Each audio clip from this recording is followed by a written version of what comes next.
बतासा खइबा ऐसा नहीं काहे रोए लगल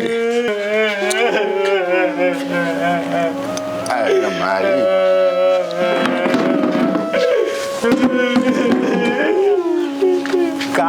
काहे रोआ तारा कुछ बताइबो करब कि सही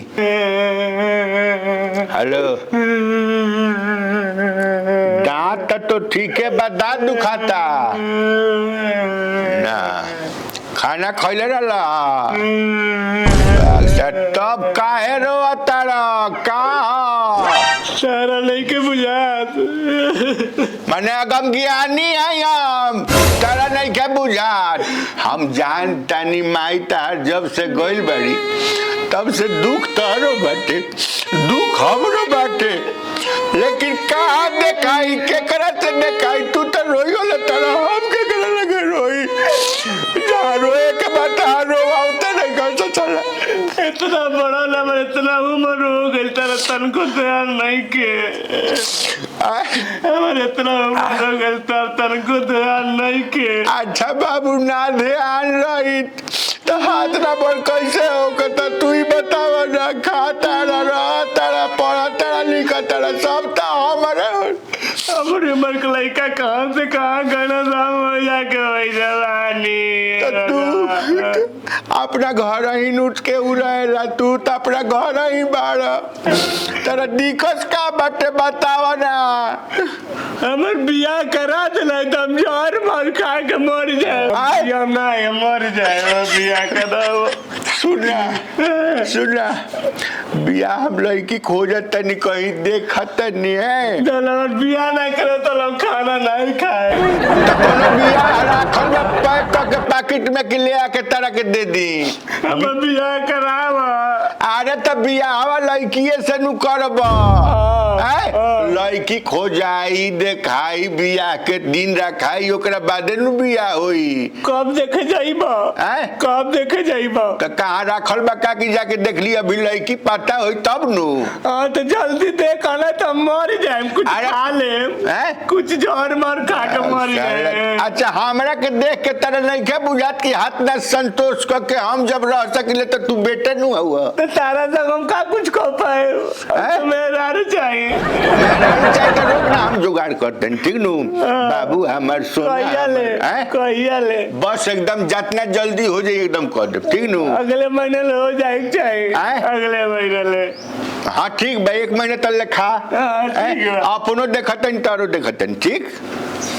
तोरे देखतन चल साला चल साला जब से जन्म ले ले साला खा गइले अपना माई के खा गइले हमरा के खइबे तबे त मनबे हमर माई के कहली माई तारी इरका मरल तारी का हमरा इरका में मरल हमारे 1 महीने बियाह कर दिया ना तेरे खाना का जो खाना खो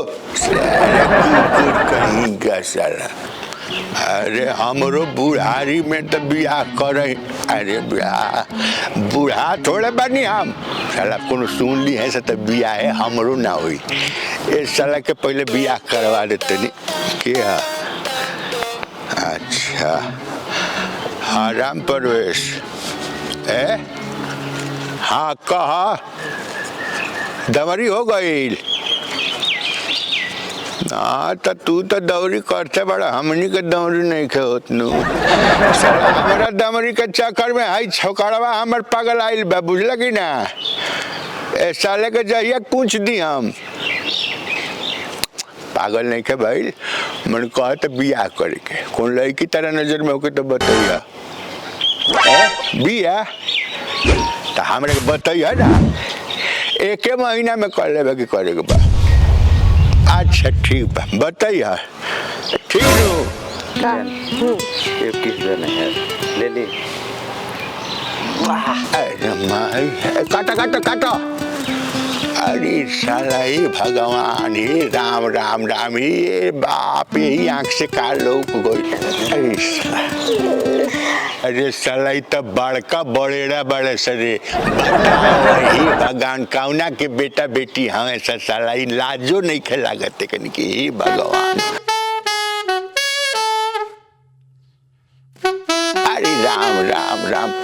अरे राम एकदम पीला पीली फेल कर देले बड़ लोग। अरे जा ना होने तोरे से का करेगा। अरे उ का करे अखिया फोड़ ली लौकता था। बोल रे बुढ़ऊ का देखत रहा हमनी के। मैंने देखावत है तब नु देखता नहीं। मन बूढ़ पड़ पुरानिया हो गेल वाली ये कौन देखत रह। अरे त रोडे पर बैठ जेब त देखब ना। तनिको गतर में लाज शर्म तोरा बाटे लड़की है। के लाज तोरा लाज बता काहे के देखत रहा। हे भगवान जा साला घोर कलयुग आ गई घोर कलयुग आ गई। रोडवा पर बैठ कर रहा। हम कहीं बैठी तोहरा से का जा अपन काम देखा जा। हमरा गांव के नानू है तोहरे गांव करे चाहे कहीं करे तोहरा का मतलब बा। हमरा गांव में मान लो हम देखब त कैसन मन करी। अरे जा दो उनके। सुना ना का तनी अलोता हो जा लो ने अलोता हो जा फ्रंट पर ठीक नहीं खे। अरे हम कुछ कर जा ना बुढ़ऊ जा अपन काम कर। जा त बढ़ले बानी हम कहां के तरह के पकड़तनी। ए बुढ़ऊ लन फन्ना जा जा आ हो हरम ज्यादा के तनी देख लो हरम ज्यादा तोरा माई बाप के साला गटर में लाज नहीं के तोरा साला कुकुर कहीं का। हम नहीं खेला तू जा ए साफा बेचते हो। अरे जा ना तोरे मुंह जा ना जाता नहीं चलो। साला कुकुर कहीं का।